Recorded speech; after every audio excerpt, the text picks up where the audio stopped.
para vos ajudar a fazer uma análise, uma avaliação do projeto, eu vou tomar-vos 2 minutos de paciência para vos falar, não de uma forma exaustiva, mas de uma forma muito rápida, porque vós depois podereis voltar ao assunto pesquisando e avaliando, falar-vos-ia da evolução paradigmática na educação. Aquilo que hoje acontece nas escolas é o modelo da instrução, o paradigma da instrução. Ou seja, o professor é o centro da atividade da aprendizagem e é ele que avalia. Então, a maioria das escolas, 90% e muitos por cento, trabalha fundado, referido ao modelo do paradigma da instrução, que foi criado na primeira Revolução Industrial, na Prússia Militar, na França dos Conventos e na Inglaterra da Revolução Industrial, da primeira. Claro que há algumas escolas montessorianas, Waldorf, Freinetianas, etc., que já vão fazendo um pouco do paradigma da aprendizagem. Isto é, deixa de estar centrado no professor, passa a estar centrado no aluno. Mas continua a haver aluno e professor. Então, nós durante o século XX assistimos a mais 3 mutações paradigmáticas. A primeira aconteceu quando surge o computador. Na década de 1980, o computador surge e isso tem um impacto muito grande na sociedade e na escola. Começa a haver a lousa digital, começa a haver o laptop, tudo isso que nós temos hoje aí, mas nada se altera. Porque continuamos com o modelo instrucional do século XIX. A energia já não é o carvão, a máquina já não é máquina a vapor, a energia já é a eletricidade. Depois surge uma terceira revolução industrial que é marcada pelo aparecimento da internet. E aí, o que é que a escola faz? Continua no modelo da instrução, com algumas escolas, como eu disse, com um pouco do modelo da aprendizagem, mas apenas acrescenta as redes. E aí as redes dão origem a sistemas que, por sua vez, enviam videoaulas para a escola, ensino híbrido, aula invertida, tudo desnecessário, tudo inútil, tudo sem qualquer fundamento, porque é preciso compreender que hoje já não estamos na terceira Revolução Industrial.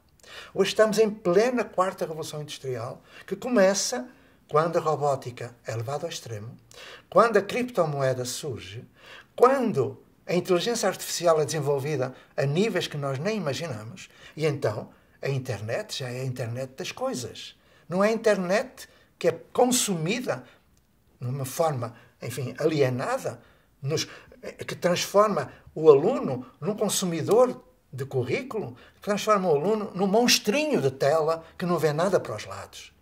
Então, nós temos hoje a internet das coisas, que uma impressora 3D vai nos permitir fazer os móveis dentro de casa, não vai ser preciso. Temos, apesar das empresas irem trabalhar no espaço onde a gravidade é zero e onde o produto vai ser mais barato, nós vamos ter, muito brevemente, o Wi-Fi planetário. O Wi-Fi planetário, que nos vai conectar a todos de uma forma que nós nem imaginamos.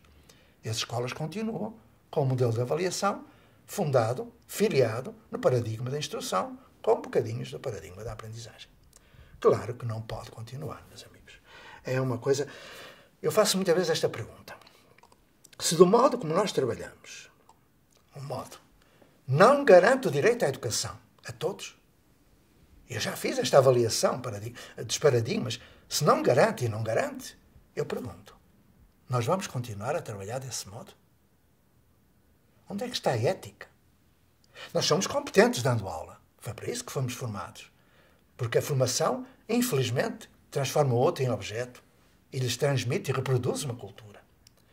Mas todo o conhecimento, isto vós podereis avaliar em vós mesmos, ele começa pela pergunta. Ele começa na necessidade e do desejo. O conhecimento acontece a partir das dificuldades que o professor tem de ensinar. Dificuldades de ensinagem. E nós temos que avaliar essas dificuldades de ensinagem para que percebam que não há dificuldades de aprendizagem, não é preciso Ritalina, não é preciso nada disso. Nem classes de apoio, nem nada.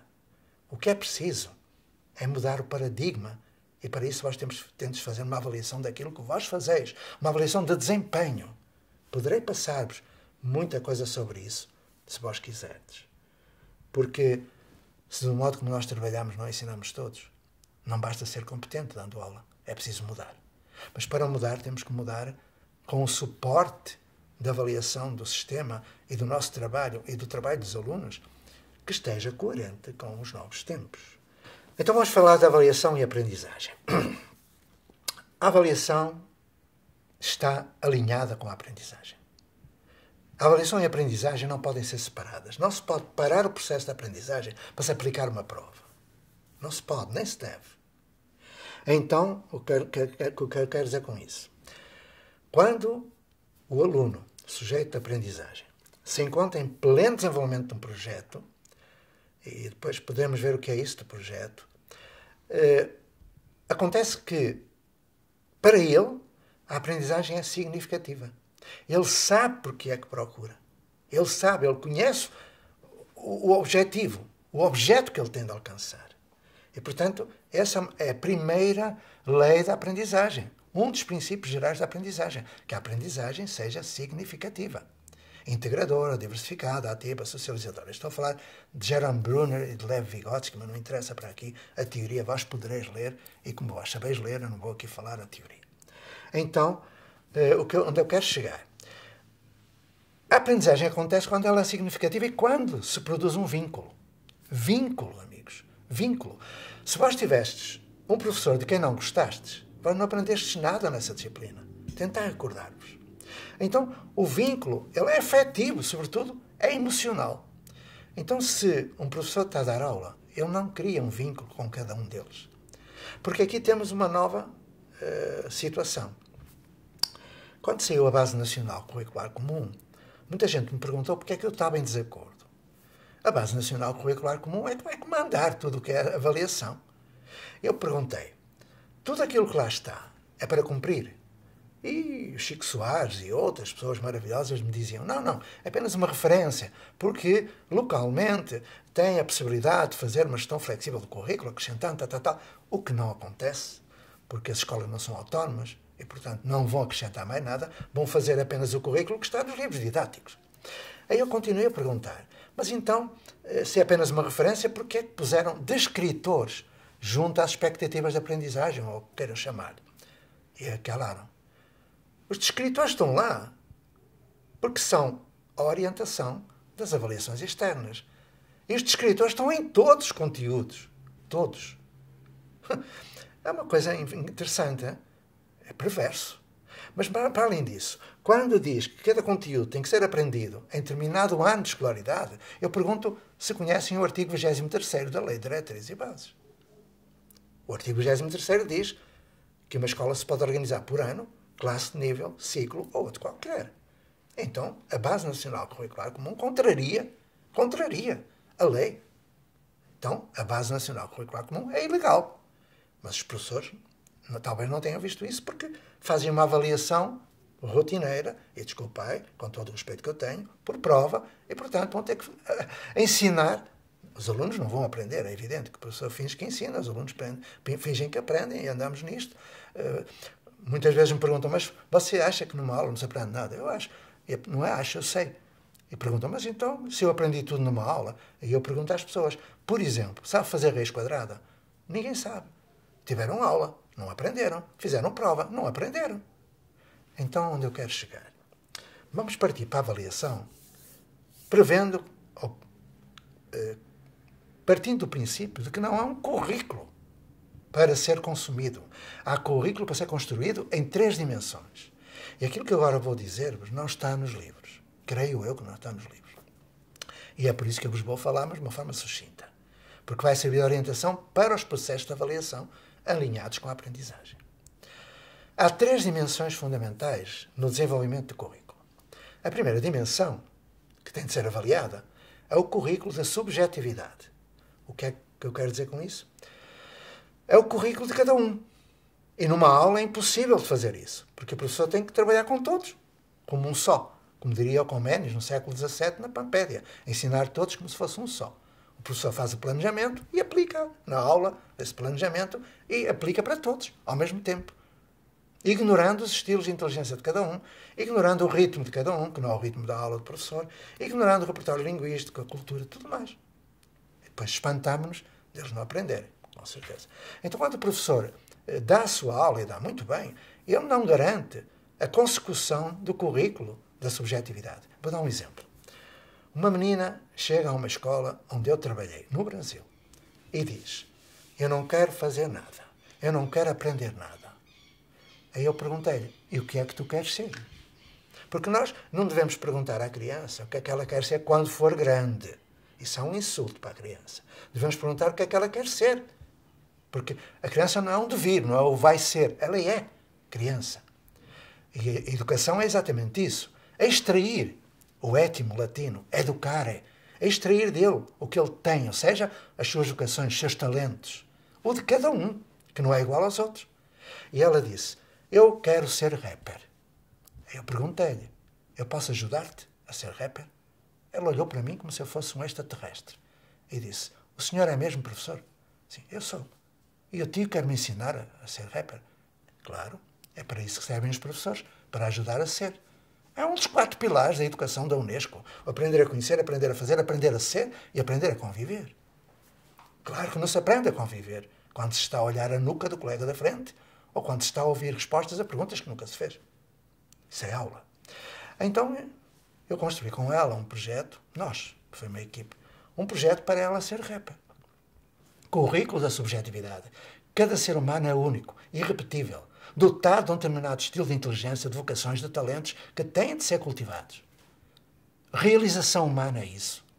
O homem não foi feito para trabalhar, foi feito para co-criar, a partir daquilo que ele é, do potencial que ele tem. Então, fizemos um projeto, roteiros de estudo, de onde veio o rap, ela teve que aprender inglês, porque é quase tudo em inglês. De onde vieste tu? Ela é negra, teve que aprender a África, a escravatura, tudo isso que está na história. Aprendeu a dançar, a compor, a recitar. Entretanto, com uma tia organizou uma microempresa de produção de espetáculos de rap e, 3 anos depois, com 11 anos e meio, foi participar na abertura dos Jogos Olímpicos do Rio de Janeiro. Ela é rapper. Hoje é uma das grandes rappers deste país. Vai ter um programa, creio, na TV Futura. E apareceu no Fora de Horas há 15 dias atrás.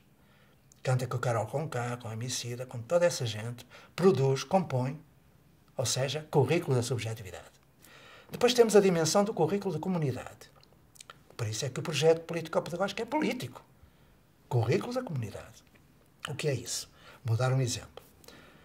Numa escola de uma região bem difícil do Brasil, rodeada de 3 favelas muito violentas, um jovem aparece na escola com aspecto, enfim, de quem não tomou banho. Eu perguntei: então, hoje não houve... Não, professor, sabe quando falta de água lá na cidade, o primeiro a sofrer é quem vive na comunidade, porque não tem água. Eu disse: mas então, vais continuar assim? Ele deu uma risada e disse: não, amanhã nós vamos ter água. Eu disse: mas como é que tu sabes? Nós vamos hoje queimar 2 ônibus lá na cidade e amanhã vamos ter água, que eles vão pôr. Nós queimamos os ônibus, eles põem a água. Eu disse: mas quantos ônibus tu vais queimar? E achas que é assim que se resolve?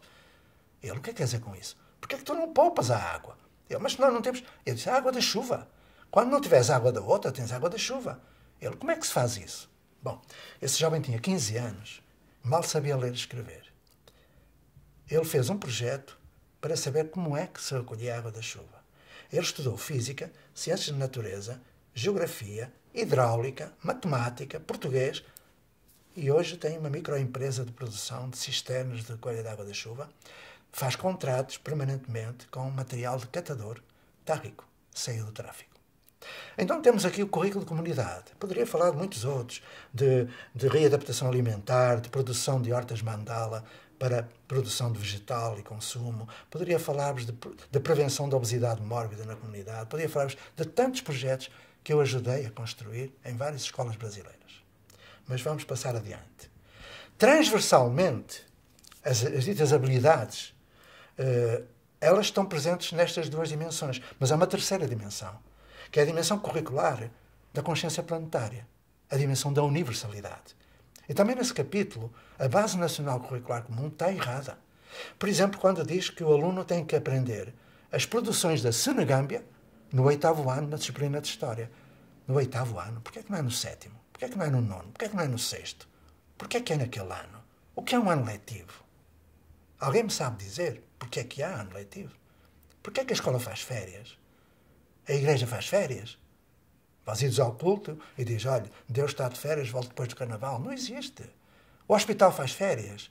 Vós estáis com um apendicite, vão ao hospital. Chegam ao hospital e está um letreiro. Volte depois do carnaval. O apêndice se rebenta e morre. Então porquê é que a escola faz férias se as outras instituições não fazem? Porquê é que o professor tem que fazer férias todo ao mesmo tempo? Porquê é que há intervalos? Porquê é que todos os alunos têm que fazer xixi e cocó ao mesmo tempo, comer ao mesmo tempo? Porquê é que as escolas começam todas no mesmo horário e acabam todas no mesmo horário? É para haver problemas no trânsito? Junto às escolas? Valha-me Deus! Como é que nós não questionamos tudo isto? E esse currículo da universalidade, okay, é o currículo que nos dá a possibilidade de avaliar os efeitos de um louco chamado Trump e outro na Coreia do Norte, que se põe o dedo no botãozinho vermelho, o Brasil desaparece. Então nós estamos aqui que nos importamos não só com aquilo que é a nossa comunidade, aquilo que é cada um de nós, mas sobretudo pensarmos que nada se resolve com projetos avulsos. Vamos avaliar os projetos. Reparei, há projetos de educação ambiental. A mata ciliar está a desaparecer. E o Rio Doce ficou salgado. Há projetos de educação sexual. E os alunos da USP estupram as colegas no trote. Há projetos de educação para a saúde. E o Zika vírus prospera e a obesidade mórbida na infância está aí. Há projetos para tudo, mas que não funcionam. Porque vamos fazer a avaliação desses projetos. O que é que nós vamos fazer? Contemplar nesta terceira dimensão os objetivos do desenvolvimento sustentável, nas 4 dimensões da sustentabilidade. Dimensão económica, dimensão ecológica, dimensão de visão do mundo, por aí vai. Então, estas 3 dimensões curriculares, elas têm de ser consideradas quando falamos de avaliação. Porque senão estamos a falar de quê? De dar aulas de matemática e aplicar uma prova para ver se ele, na memória de curto prazo, porque não aprende, ele manteve, vomitou num papel e depois esqueceu. Eu fazia muitas vezes com os alunos, enquanto tinha alunos, um exercício de avaliação. Eu pedia, porque eles me diziam, que eles fizessem a prova. Eu dizia, professor, mas se nós fizermos a prova, nós sabemos as respostas. Eu disse, exatamente. Foi a última prova que eu fiz, em 1975. Eu disse, eu não faço prova, porque prova não prova, mas vós podeis construir as perguntas para a prova. Eu disse, nós podemos? Podeis. E fizeram isso. Ao fim de um mês, eles tinham cerca de 200 perguntas que eles tinham criado e para porem lá as perguntas, eles sabiam as respostas. Eles tinham estudado e, portanto, o resultado seria 100%. Mas essas perguntas que lá estavam correspondiam a efeitos sociais, ou seja, eles tinham desenvolvido competências, ou seja, tinham aprendido efetivamente. Então, sugiro que façam esse exercício, que é, se aplicarem prova, que apliquem prova com itens construídos pelos alunos. Dar-lhes um tempo, fazer projetos com eles, mas projetos que partam do que eu disse, de uma escola que é uma nova construção social, que não é a escola da aula. É uma escola da pesquisa, é uma escola da descoberta, é uma escola em que se faz mediação, em que uns aprendem com os outros, mediatizados pelo mundo. Então, se fizerem isso, se fizerdes isso, vós ides perceber várias coisas. Mas para fazer isso, eu arrisco já a fazer o convite. Uma escola não muda a avaliação todos ao mesmo tempo, nem mudam o modo de trabalho em simultâneo. Mudam alguns e os outros professores ficam a ver o que é que dá. Eu sei que é assim. Eu não faço crítica nenhuma àqueles que ficam a ver o que é que dá. Porque nós temos 3 tipos de professor.